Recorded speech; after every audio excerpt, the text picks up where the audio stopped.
ఓం శ్రీ మహాగణాధిపతియే నమః. శ్రీ గురుభ్యో నమః. శ్రీ మహాసరస్వతియే నమః. హరి ఓం. ఈరోజు అత్యంత అద్భుతమైనటువంటిది ఘట్టాన్ని మనం తెలుసుకుంటాం. ఈ కథ విన్నంత మాత్రం చేత ఏలినాటి శని కానీ, అష్టమ శని కానీ, అర్ధాష్టమ శని కానీ వారి దరి చేరవు. పార్వతీదేవికి శనీశ్వరుడు మాట ఇచ్చాడు.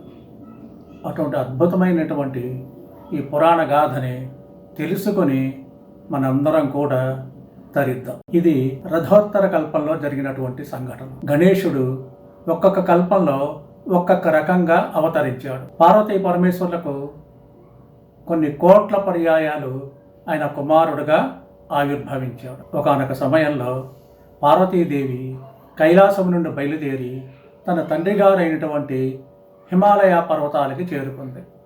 అప్పటికి ఇంకా ఆమెకు సంతానము కలగలేదు. అందుకని మహర్షులు, ఋషులు చెప్పిన దాని ప్రకారం పార్వతీమాత పుత్రక వ్రతం అనే వ్రతాన్ని చేయటానికి సంకల్పించింది. ఆ వ్రతాన్ని చేయటం అంటే సామాన్యులైనటువంటి వాళ్ళు ఎవరు చేయలేరు. కఠోర నియమ నిబంధనలతో ఉంటుంది. సంవత్సర కాలం పాటు ఆమె ఆ వ్రతాన్ని చేసింది. ఆ మరుసటి రోజు పార్వతీదేవి దేవతలను, దేవతా స్త్రీలను పిలిచి షడ్రసోపేతములైనటువంటి 6 రుచులతో కూడినటువంటి వంటకాలను సిద్ధము చేసి అందరికీ వడ్డించింది. తర్వాత తాను కూడా భుజిద్దామని అనుకుంటూ ఉండగా బయట నుండి భిక్షాందేహి అంటూ ఒక భిక్షుడు అక్కడికి వచ్చాడు. కాషాయ వస్త్రం ధరించాడు. నీలి వర్ణంతో ఉన్నాడు. శాస్త్రంలో ఏమి చెప్పబడుతుందంటే కాషాయ వస్త్రం మాత్రేనా ఇతి పూజ్యోన సంశయ అని చెప్తుంది. కాషాయ వస్త్రం ధరించినటువంటి వాడు ఇంటికి వస్తే సాధువులైనా, భిక్షువులైనా ఎవరైనా సరే వారిని లోపలికి ఆహ్వానించి అతిథి సత్కారాలు చెయ్యాలి. అందుకని పార్వతీ మాత వచ్చిన భిక్షుకుడిని లోపలికి ఆహ్వానించి బంగారు సింహాసనం చూపించి దాని మీద కూర్చోమన్నది. తర్వాత లోపలికి వెళ్లి పార్వతీ మాత బంగారు పళ్ళెంలో మధురమైనటువంటి వంటకాలన్నిటినీ సిద్ధం చేసి ఆయనకి ఇవ్వబోతూ ఉండగా అక్కడ అదృశ్యమయ్యాడు. అరే, ఇప్పుడే కదా నేను భిక్షువుని చూసింది, లోపలికి ఆహ్వానించింది, ఇంతలోపే ఎక్కడికి వెళ్ళాడు అని ఆలోచిస్తున్నంతలో లోపల పార్వతీ పరమేశ్వరులు పవళించేటటువంటి పరుపు మీద భిక్షుకు బదులుగా ఒక బిడ్డడు కనిపించాడు. ఏమిటి ఆశ్చర్యంగా ఉంది, బిడ్డడు కనిపించాడు ఏమిటి అనుకున్నంతలో ఆ బిడ్డడు నవ్వి నేనే ఆ భిక్షువుని అని చెప్పి అన్నాడు. అప్పుడు పార్వతీ మాత తన దూరదృష్టితో చూసేసరికి ఆయన సాక్షాత్ శ్రీ మహావిష్ణువే ఆమెకు కుమారుడుగా ఆవిర్భవించాడు. దానికి కారణం శ్రీ మహావిష్ణువు ఎందుకు ఆవిర్భవించాడు అంటే ఈవిడ సంవత్సర కాలం పాటు ఏకధాటిగా పుత్రక వ్రతం అనే వ్రతాన్ని ఆవిడ చేసింది. దానికి మెచ్చుకుని తానే రథోత్తర కల్పంలో మొట్టమొదట వినాయకుడిగా ఆమెకు కుమారుడిగా ఆవిర్భవించాడు. అప్పుడు పార్వతీమాతకి సంతోషానికి హద్దులు లేవు. పాలన చేసింది.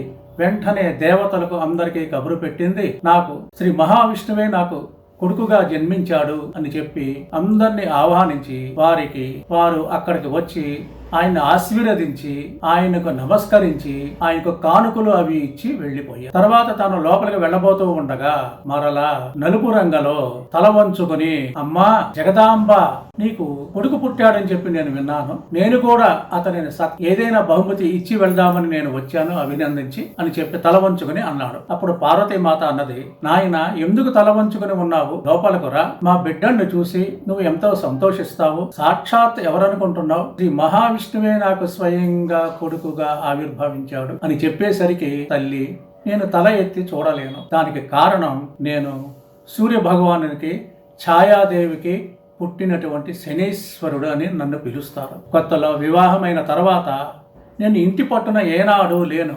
ప్రపంచమంతా కూడా నేను తిరుగుతూ ఉంటాను. అందుకని నా భార్య నా మీద కోపగించి, దుర్మార్గుడా, ఒక్కసారి కూడా నువ్వు ఇంటి పట్టున నువ్వు ఉండలేదు అని తిట్టి ఆమె నన్ను శపించింది. నీవు ఎవరి వంక అయితే తీక్షణంగా చూస్తావో అప్పుడు వాడి తల పగిలిపోయి మరణించదుగాక అని నన్ను శపించింది.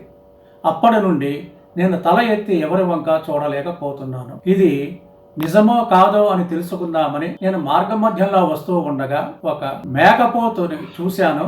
తీక్షణంగా దాని వంక చూసేసరికి దాని తల ఢామ్ అని పగిలిపోయింది. నాకు భయం వేసింది. అందుకని మీ కుమారుడిని నేను చూడలేకపోతున్నాను. చంద్రబింబం లాంటి కొడుకు అయినప్పటికీ కూడా నేను చూడలేకపోతున్నాను అనేసరికి పార్వతీ మాత పక్కపక్కమని నవ్వి, ఎవరనుకుంటున్నావు, ఇది పార్వతీ పరమేశ్వరుల యొక్క పుత్రుడు, సాక్షాత్ శ్రీ మహావిష్ణువే కొడుకుగా వచ్చాడు, ఏమీ పర్వాలేదు నాయన, వచ్చి చూసి నీ కానుక ఇచ్చి వెళ్ళమని చెప్పింది. వద్దు తల్లి, నేను ఎందుకు చెప్తున్నానో నా మాట విను అనేసరికి, ఏం పర్వాలేదు నాయన, చూడు అని చెప్పి అన్నది. లోపలికి వచ్చి గణేషుని చూసేసరికి, తీక్షణంగా చూసేసరికి గణేషుని తల ఢామ్ అని పగిలిపోయింది. అప్పుడు వెంటనే పార్వతీమాత పళ్ళు పటపటమని కొరికింది. దుర్మార్గుడా, అందుకే నిన్ను అందరూ శనిగాడు శనిగాడు అంటుంటారు. ఊరికనే నిన్ను అనరు. నేను నిన్ను ఏమైనా ఆహ్వానించానా, పెట్టానా? పిలవని పేరంటానికి వచ్చి నీ కథ అంతా నాకు చెప్పావు. నేను కూడా ఊరుకోకుండా లోపలికి ఆహ్వానించి చూడమన్నాను. కనుక నీకు ఇదే నా శాపము, నీవు కుంటివాడు అయిపోదువుగాక అని శపించింది.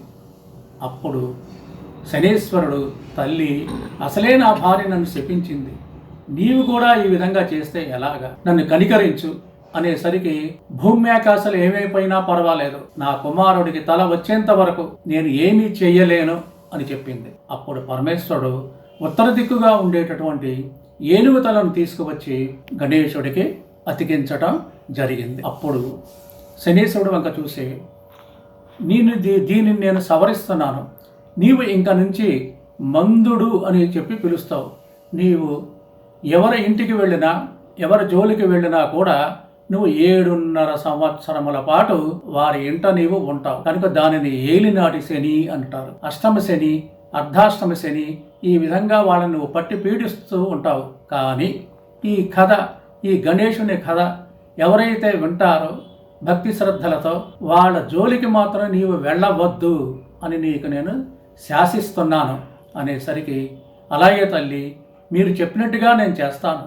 నేను ఈ కథ విన్నవాళ్ళకి వాళ్ళ జోలికి నేను వెళ్ళను అని శనీశ్వరుడు పార్వతీదేవికి మాట ఇచ్చాడు. కనుక ఈ కథను విని మీరందరూ కూడా భయభ్రాంతులకు గురి కాకుండా మీరు భక్తి శ్రద్ధలతో వింటే శనీశ్వరుడు ఏమీ చెయ్యలేడు, ఆయన మాట ఇచ్చాడు. కనుక మీరందరూ కూడా సుఖ సంతోషాలతో గడపటానికి వీలు ఉంటుంది. కనుక దీనిని విరివిగా అందరికీ వినమని చెప్పండి. మీరందరూ కూడా పురోగతిని పొందండి. స్వస్తి.